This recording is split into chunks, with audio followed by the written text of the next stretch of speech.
Thank you, Karina. Thanks, Microsoft. Thanks, 1776. It's a nice event, and I appreciate the opportunity to be here and share some information. After that last presentation, very useful, very interesting. I'm going to lift it up into the cloud, so to speak. So it's going to be a higher level presentation. I'm going to talk a little bit about the. Let me do this. Looks like this is wireless, so that'll work. DHS Cloud Strategy and Implementation Update. I'm the Cloud Action Officer for DHS. So I work at the enterprise level. I'm in the office of the CIO. I like to tell folks I'm not the cloud person at DHS. I'm the person behind all the cloud people at DHS. My job is getting them to play together nice and collaborate and learn from each other and try to drive towards an enterprise business case for our work. So why are we going to the cloud? We've identified several drivers: mission, efficiency, and transformation. We see it as something that's going to increase agility and speed as we go to the cloud, improve cybersecurity, allow us to better leverage our data. We see efficiencies, unit cost savings, the opportunity to take fixed costs out of our budget, and reinvest in new capabilities. And finally, and this is the most important, is the transformation, moving towards an as-a-service organization, transforming the workforce, and engaging the workforce as we do that. None of that comes for free. All of it requires smart planning. Interesting, thing. There's a lot of movement to the cloud across the department. Some components, some programs are seeing some of those benefits, many of those benefits, but at the enterprise level, we haven't yet realized an enterprise business case behind going to the cloud. It's not surprising. Right? Virtualization is something you can do without going to the cloud, so I don't count virtualization. A lot of lift and shift. When we lift and shift, you're not necessarily going to realize cost savings on the back end. Lack of human capital, so we compensate by gold plating a little bit on these, for risk mitigation. We're paying for the new stuff and we're paying for the old stuff. And the economics of shared services, right? As you move out of a data center, you still got the same fixed costs spread over a smaller base. Right? So all of that causes a little bit of discomfort. That being said, we're 100% committed to moving to the cloud. It's broad-based across. And it's what we're being told to do, but we're doing it anyways. It's not just mandated, it's a good idea.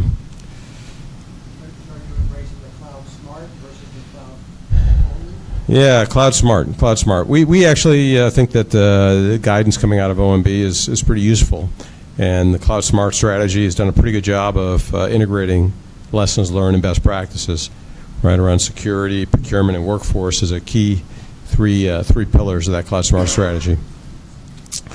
So the approach we're taking is component-led. Components are way out in front. They're in front of headquarters and move into the cloud. So you could call it bullseye planning, but the reality is the components are moving, and core to our strategy is, can we learn from the early adopters? Can we take projects across the department? And DHS is pretty large.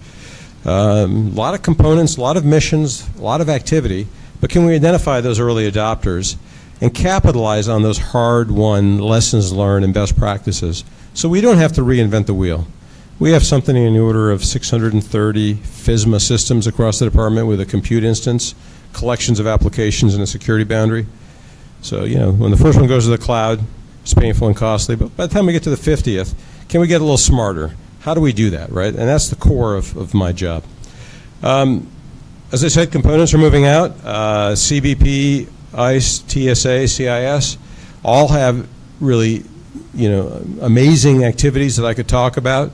CIS is well known, for being an early adopter of cloud computing technology. Major systems in the cloud, they're well underway, and lessons learned, turning the crank, getting better. Major applications. ICE has actually done some really interesting work, and from my perspective, is got the pole position when it comes to multi-cloud infrastructure and how to do that. CBP is taking the approach of really, going deep on virtualization and methodical planning as they're going to the cloud. TSA has done some amazing work on software as a service and security for that. All opportunities for us as an enterprise to learn and be smart and leverage those investments. At the corporate level, We have two data centers, DC1 and DC2. DC2 is a contractor-owned, contractor-operated facility. It's coming to end of life, and we ask components to plan for evacuating DC2, anticipating a recompete. DC1 is a government-owned, contractor-operated facility, and we're right-sizing and optimizing DC1 in about the same time frame. June 2020 is the notional dates there. At the corporate level, what are we focused on, right? Is modernizing our network to be cloud-sensitive, cloud-aware, software-defined networking, moving to EIS, all of that sort of thing. Keeping a focus on cybersecurity across the enterprise and realizing an enterprise business case. So that's the key drivers for what we're doing. Now, there's some statistics here. Plus or minus 25% of our portfolio across the department is either in the cloud or in motion to go to the cloud. Right? So again, there's a rich set of opportunities to learn and to get better if we can kind of bridge our stovepipes and find ways to capture that knowledge, right? Package it, disseminate it, and reuse it. So that's a big part of the core of the strategy.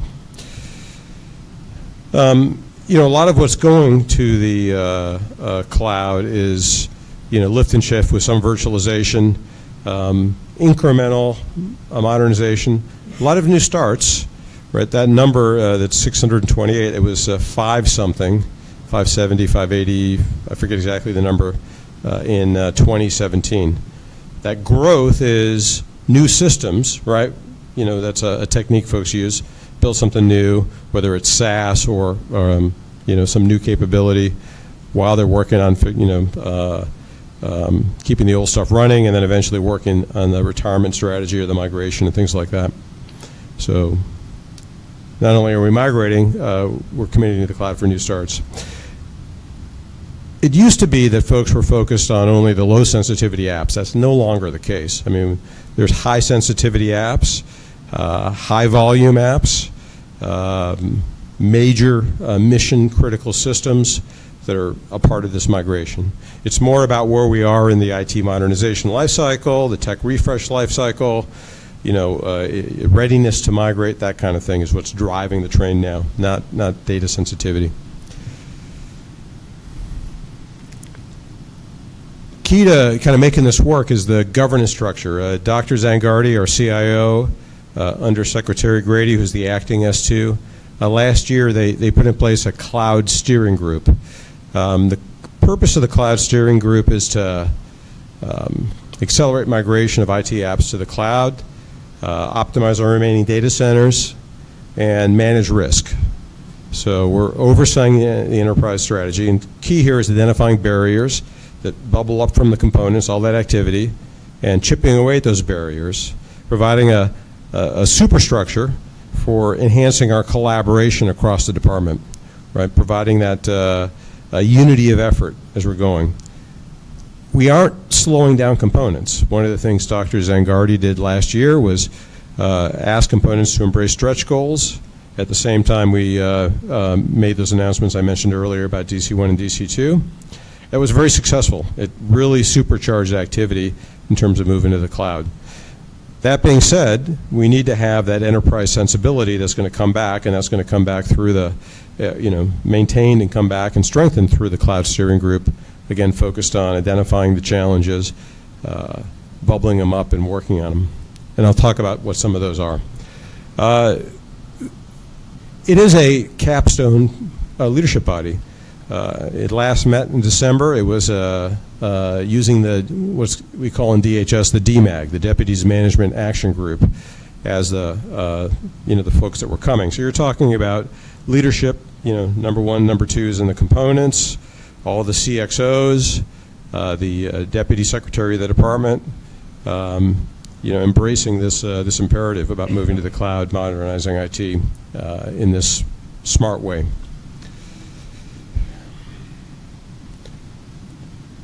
So as we go forward, we've identified several things that we're focused on.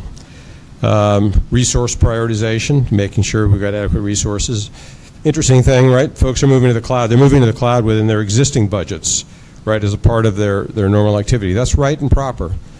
IT modernization is a program responsibility. That being said, not everybody has got the funding or is in the right place in their life cycle. Opportunities for shared services, shared infrastructure, opportunities for strategic investment do come up, and that's part of the resource prioritization conversation. I talked about the DC1 optimization and the DC2 recompete. A big thing that we're trying to do is bring an enterprise sensibility to procurement. The components have asked us to do that. We recently had a request for information out. Responses were due last week. Maybe some of you got pulled into participating in those. Anybody want to guess how many responses we got? 633. No, that's a little high, but not quite that number. I'll tell you what, if somebody guesses it, I'll buy you a glass of wine after I'm done speaking. So there's an incentive if anybody else wants to guess. 420, no, that's still high. 180, getting closer, but still high. I'm glad you guys are, kind of thinking big, because, I surely was when we put that together. 110, that's close enough. 107, we got 107 responses. Now, I haven't started going through them, but we had a 25-page limit, so, and I'll confess, I'm a little nerdy, so a favorite book of mine is Lord of the Rings. So Lord of the Rings, if you look at the three books, is about 1,250, 1,300 pages. So, the reading assignment for yours truly is, two sets of the trilogy, including reading the Elvish poems and, in the original language and referring back to the appendix, right? Because I'm sure, that despite best efforts, some of what's going to come in is going to look like Old Elvish, right? And we'll have to figure it out. But, yeah, it's good though. I'm excited. It was great to see the response. We have a lot of work in front of us, but we are committed to a vendor-neutral, multi-cloud, hybrid IT approach. Inevitably, we're constrained to do that because our component-led approach, you can't do anything else. But by bringing that enterprise sensibility, we'll over time increase alignment, and by learning from early adopters and pathfinders across the department, we'll maintain buy-in. Yes, sir. So do you have confidence that the procurement officers in the different components are more capable of purchasing cloud solutions, cloud services, that type of IT strategy or solution? That's an area where, we have opportunities to improve. And, we've had opportunities to learn from things like Flash in the past and ECS, and we're integrating those learnings. Chief Procurement Officer Soraya Korea, the CIO, Dr. Zangardi, we're just on Government Matters, I think this last weekend, talking about Eagle Next Gen, and this activity is a flagship, for that. And so, yeah, we're excited to absorb all those opportunities for learning and source knowledge and best practices. And several of the questions in the RFI go to procurement approach, and so we're listening to industry on that and trying to make sure we're doing things in an appropriate, forward-leaning, but risk-aware manner, and kind of keeping buttoned down and doing it the right way. So, all right. So there's a parallel activity going on with network modernization, with the move to EIS, right? And that's a big activity, and we're closely lashed up with that group. Cybersecurity is the number one issue and the number one opportunity with our move to the cloud, in my estimation. And it's not just me. That's the feedback coming from the component cloud action officers, and probably widely accepted across the board. Along those lines, kind of another major project of mine is working with the Chief Information Security Officer of the department, the CISO Council, and of course the cloud action officers across the department to define the future state cloud cybersecurity architecture. So I've got a couple of colleagues in the audience here, Maury and Andy from MITRE, and they were instrumental in the first phase of that work. Thank you. It was excellent work. Some things I'd highlight there. It's a lightweight architecture. Not trying to go too deep here, not trying to drive too much paper, But it was important to establish certain principles and map those down to capabilities, and then most importantly, tie those to pathfinders, early adopters across the department, and gaps. So we identified a little more than 24 pathfinders across the department and a little less than 24 gaps. And I'm working with S&T and CISA, the Cybersecurity Infrastructure Security Agency, on aligning our views on the gaps, right? So we get greater unity of effort that way. And with the components and their leading activities going to the cloud in terms of the pathfinders, are going to go into this idea of can we learn, can we be smarter on the 51st, then the 50th move to the cloud, et cetera, et cetera. So it's, and a great example to make this tangible is, as we go to the cloud, we need to have capabilities around software as a service and shadow IT. And that segment of the market is called CASBs, Cloud Access Security Brokers. Right? There's an adjacent technology called VTICs, Virtual Trusted Internet Connections. If we tried to solve the VTIC problem without thinking about CASBs, or try to solve the CASB problem without thinking about VTICs, we'd get ourselves into trouble. We have to solve those problems simultaneously. Now, rinse and repeat, right? There's so many other things. The part of going to the cloud is the one thing you're guaranteed is explosion in complexity, right? But if you're smart about it, you can get in front of that with automation, with collaboration, right? But that's the kind of thing that we're trying to get a handle on through this future state security architecture. And with the CASBs, there's 3 initiatives across the department, 2 in the components, 1 in headquarters, that we're aware of. There could be others that are out of our line of sight. So part of what we want to do with the go forward is bring those, put a spotlight on those activities. Not disrupt them, but have an enterprise view and make sure we're sharing lessons learned, best practices, and bringing that enterprise sensibility. So that kind of hopefully makes it a little bit more real what I'm talking about with learning from each other. And then, workforce activities. I'll talk a little bit more of that later. Yeah. First of all, thank you for your excellent presentation, but a question about what are you doing to sort of prepare for a cloud culture, right? And can you also talk briefly about sort of the multi-cloud strategy? Is that something that you're progressing? So cloud culture, sorry, you can't hear me? Okay. Yes, you're asking cloud culture and multi. So what are you doing to sort of prepare the workforce for a cloud adoption? That's a very different model of operation. Yeah. And secondly, what is the high-level thinking on the multi-cloud journey, if there is one? Yeah. It's a cloud journey, but it is. So 2 questions. Yeah, so let me take the second one. The second one was what's our high-level thinking on multi-cloud? And the first one, which is probably the more important question, is workforce, and I definitely want to drill in on that.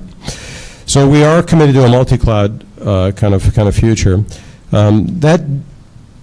There's a continuum there about what that means, right? One end of the spectrum is running hot in multiple clouds, right?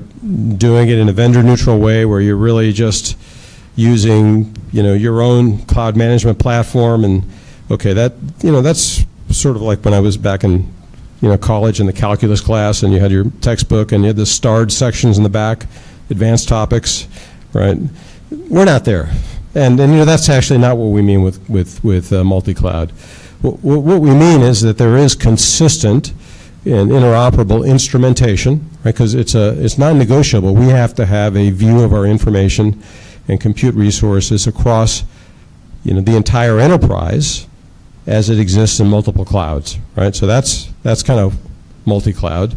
Another aspect of this is we have to have a consistent view of the technical controls, right, that in turn drive that instrumentation, but also give us assurance of cybersecurity risk and posture. We have to have the ability to share information, right, which again goes back to the technical controls.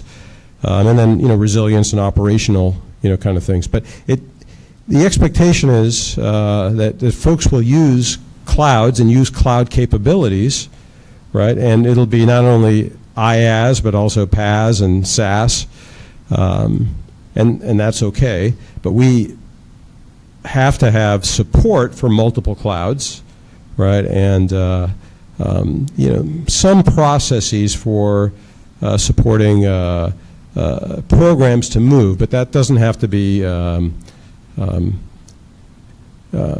automatic, right? It's, you build these images, you have an immutable image, you deploy it, right? You can maybe with some modifications deploy in some other cloud over time, but that would be a project kind of thing. So that's what we're thinking. A big part of what we asked for in the RFI with industry was their thoughts about, multi-cloud.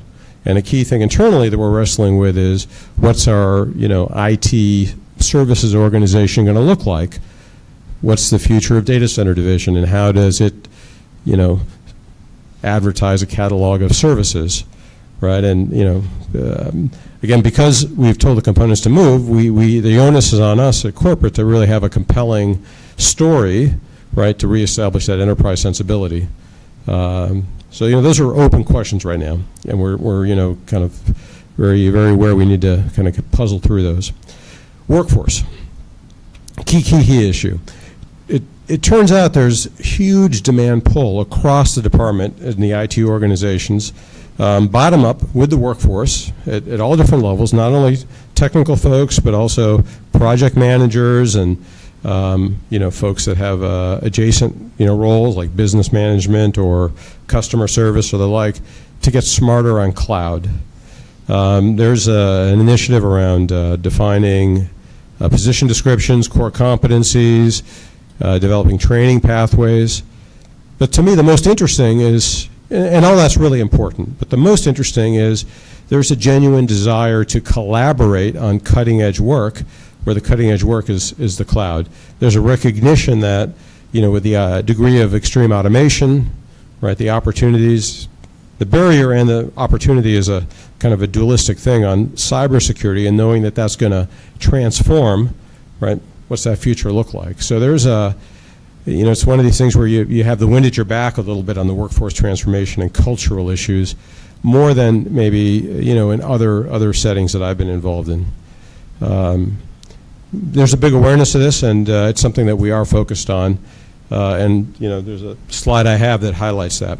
And actually, this slide here gets to it a little bit. So, last year when we established the cloud steering group, we did a data call. Some of it was asking, for information like, what are your plans to get out of DC2 or, to right size in DC1. But there was another part of the data call which was just asking open-ended questions. And we iterated that. We had lots of meetings, really listened to the components. And at the core of that is like, well, what do you want to do, and what do you want? Where's the value add for us? A key part of the cultural conversation at DHS is we have to work within the culture of DHS, right? It's not a generic question. It's specific to us. How do we kind of make this cloud work within DHS, where you sometimes have views of headquarters and the components, right? DHS is a young organization still gelling. So it's really important to be very forthright and sincere in being bottom up. So we did ask, and this is what they said, and a lot of what they asked us to do was around guidance. You can see security is featured prominently in what they asked us to do, because they know they have to live with, whatever we say at corporate on security. They're doing that now, and going to the cloud, there's a lot of unknowns. Go back to the example I gave a little earlier. Multi-cloud, how does that work? That's a big part of the, the question there. A lot of these items here are workforce related, both at the component level and at headquarters. So, it's a holistic approach. Security is at the center here, and this is the obligatory cloud slide in the cloud presentation. There wasn't one in the earlier presentation. We'll have to see there's one in the following presentation, but I delivered. You get your cloud slide. Security is at the center for a reason. It's the biggest barrier and the biggest opportunity with automation, with the idea of DevSecOps and extreme inheritance of technical controls and the like. But workforce, acquisition, governance, all of that stuff is a part of it. So, happy to answer any questions, happy to expand, but the message I hope you all have here is the DHS herd is on the move. It's moving deliberately. We're kicking up some dust, but it's not so bad. And, this photo is courtesy of the National Park Service. No animals were harmed, and it's, in preparing it. Yes.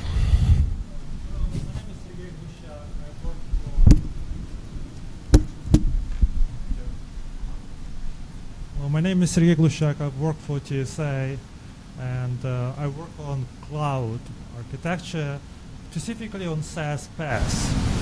And I'm writing this guidance how to use PaaS in TSA, and of course security, especially CDM integration for phase 1 is one of the questions, but maybe DHS already has some guidance that I can use, or maybe some additional sources that you can recommend me to look for. Yeah, something that I could share with you is, TSA put together some pretty interesting guidance around how to secure software as a service, and they're sensitive to PaaS also. So if you reach out to me, I can share that government to government. That's not a problem. It's yeah. So anybody else? I may have gone over, I'm not sure, but... Right on time. Right on time, okay. Thank you very much. Thanks. We really appreciate Thank you.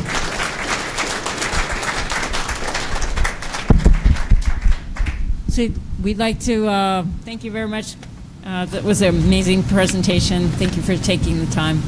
Yeah, my pleasure, thank you.